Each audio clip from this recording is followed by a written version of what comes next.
8 years had passed since the opening of the Northwestern Railway, and two major things had happened in that time. The first is that Knapford had gotten an upgrade from 3 platforms to 5, accompanied by the construction of a canopy and the sheds being turned into a roundhouse. And the second one was that the Railway Act of 1921 had been passed, which reduced the 120 British railway companies down to 4. The London Midland and Scottish Railway, the Great Western Railway, the Southern Railway, and the London and North Eastern Railway. The Wellsworth and Sudbury had become a part of the LMS since it laid in the region that the LMS operated in. But did the Railway Act also mean that the Northwestern Railway was absorbed into the LMS? No. Topham was against that, and after some back and forth with the LMS, the railway would be allowed to keep its independence as long as the LMS would be allowed to operate services to Brentham through the Northwestern Railway. Soon enough, the engines would start to see more and more mainland engines on Sodor. The Northwestern Railway had also seen a massive increase in its passenger numbers, especially on the express. The passenger numbers had increased so much that it was becoming difficult for Edward to keep the time. And after a talk with Topham, it was decided that a new express engine would join them on Sodor. Originally, Topham wanted a GNR C1 Atlantic, since they were one of his favorite classes of steam locomotives. Unfortunately, Topham didn't quite get the engine he was expecting.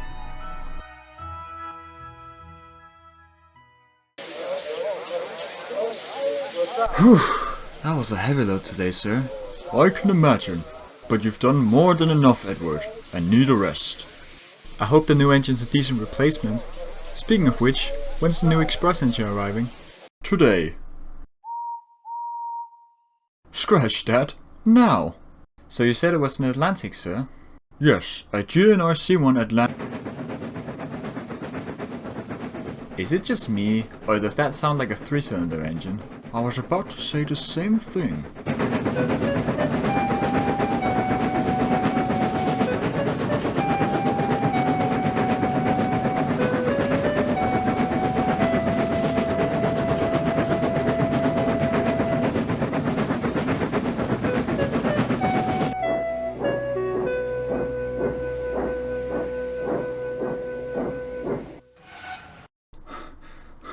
Hello, sir. Hello. Are you Henry? Yeah, that's me.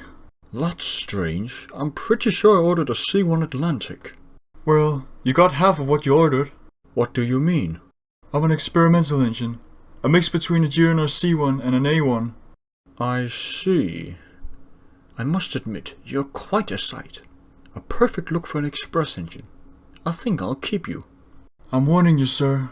While the A1 part of me might give me a high pulling power, the C1 part of me has given me a way too small firebox, meaning I have trouble building up and maintaining steam. Is that so? Don't worry, Henry, we'll put that right. You really mean it, sir? Absolutely, Henry. Welcome to this railway. Thank you so much, sir. You're the best man I've ever met. Thank you, Henry. And I suppose that introductions are in order. Henry, this is Edward, the railway's express engine. Hello, Henry. Hello, Edward. Nice to meet you. Nice to meet you too. I think you'll be a wonderful addition to this railway.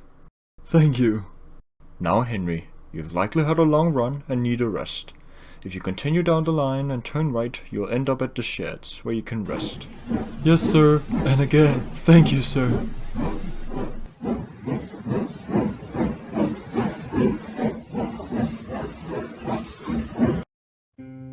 Henry was immediately put to work on the express, and his performance was, well, to say it simply, mixed. Very mixed. Some days he was fresh as a daisy and handled the express without any problems. But other times he became so ill that he couldn't move without experiencing immense pain. Whenever this happened, Edward and Lenny had to double-head the express, since they couldn't handle it themselves. While Topham said he would fix Henry's problems, he would later admit that he might have spoken a bit too soon. The real enemy was Henry's small firebox, and the workmen tried every single possible thing they could think of to make Henry run better. Unfortunately, the only thing that really made a difference was a thorough clean out of his smoke box, but even after that he still suffered many problems. However, it was during this stage that Henry really showed what he was all about, because even though he was suffering so many problems with his performance, Henry never gave up. Despite his condition, Despite the weather, despite everything, Henry always did his job. The only times he wouldn't do his assigned task was literally when he couldn't move. The other engines quickly gained a respect for his dedication. However, that respect only seemed to stick with the engines of the Northwestern Railway. Late again, Henry. My, if this is the best your railway can deliver, you'll go bankrupt within a decade. For crying out loud, you can't back up your claim just from looking at me. Actually, Henry, I can. And I just did.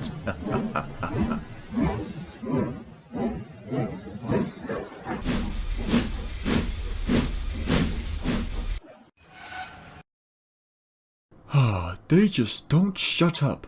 Don't mind them, Henry. They'll change with time. I hope so. If they just knew what I've been going through, they'd understand. Yes, indeed. On another note, how was your run today, Henry? Fine, nothing special. Didn't stall on the hill. And thank God for that. Indeed. Stalling there would be terrible news for the railway. Yes, we'd become a laughingstock if that happened. What Henry was referring to was a very steep hill between Wellsworth and Maron. It was, by far, the steepest section on the Northwestern Railway, and one of the steepest in Britain. A real test for any engine, both of the Northwestern and the LMS. By that point, the hill didn't have a name, but Topham had it arranged that the hill would be named after the first engine to stall there.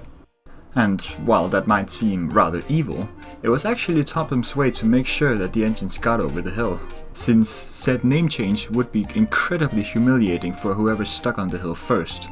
On his way home from Barrow, Henry passed many LMS engines, wishing him bad luck over the hill. Thankfully, he tackled the hill without much trouble, and stopped at Wellsworth on time, only to get some more grief from a mainland engine.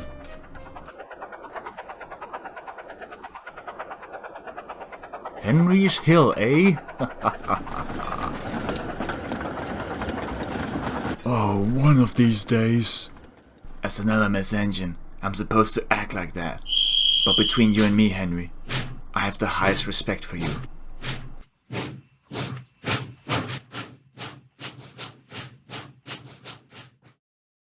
He really said that? I didn't believe it myself either.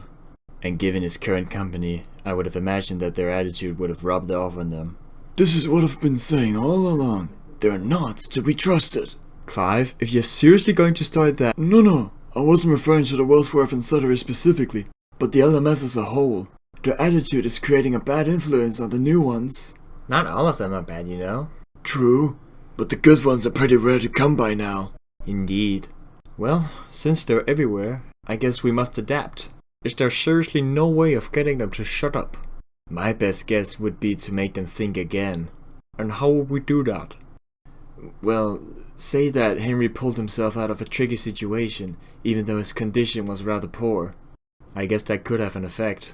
But I say we dawdle on that later, and get some sleep. Capital idea, Edward. Night, everyone. Good night, Henry.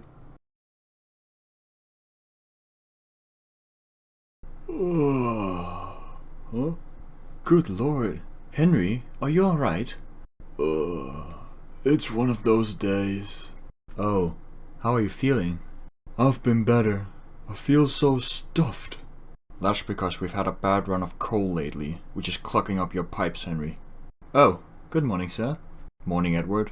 Now, given my presence and Henry's condition, I assume you can imagine what I'm going to say. That Lenny and I will be double-heading the express? Yes, indeed. Will do, sir. Where's Lenny? By the harbour getting ready. I advise you do the same. I've delayed the express slightly so you have time for that. Yes, sir. I'll be on my way. Splendid. Could you give me a ride to the harbour? I need to talk to Toby. Absolutely, sir. Hop aboard.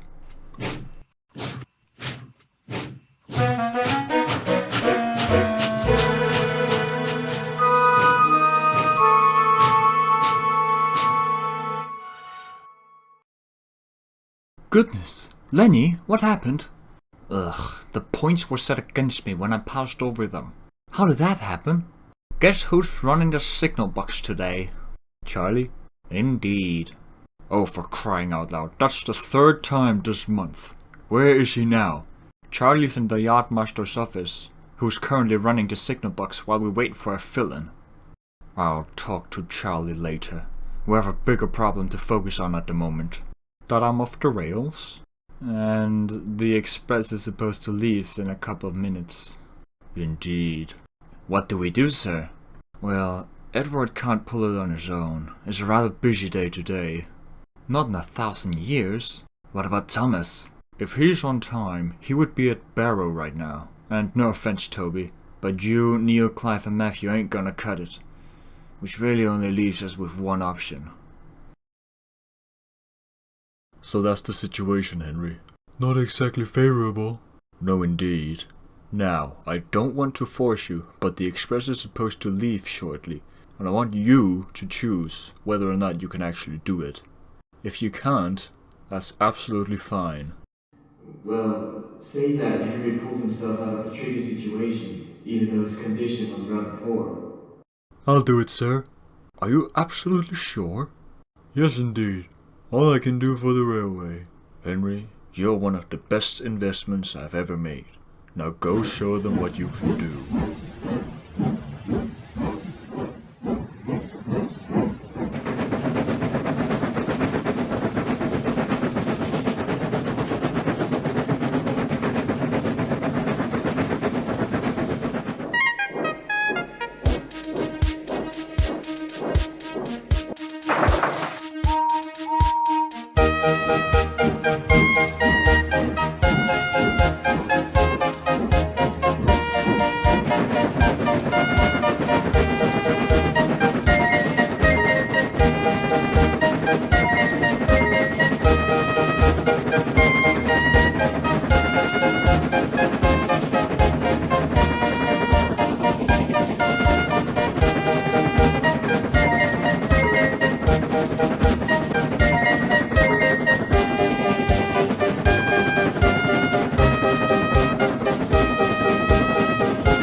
Right, Henry, here it is. I'm giving it my all. Come on! Come on! Oh no! I'm losing it!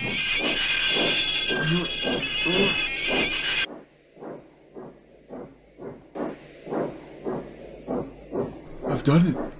I've done it!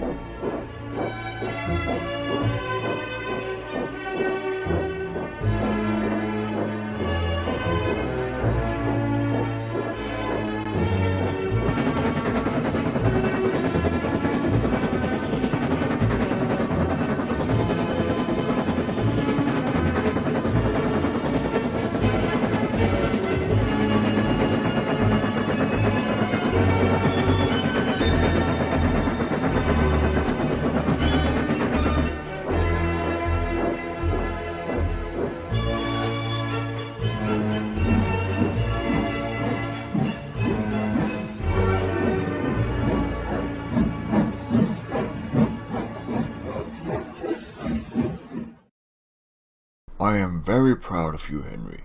You pulled through despite your condition. A real testimony of your strengths. Thank you, sir.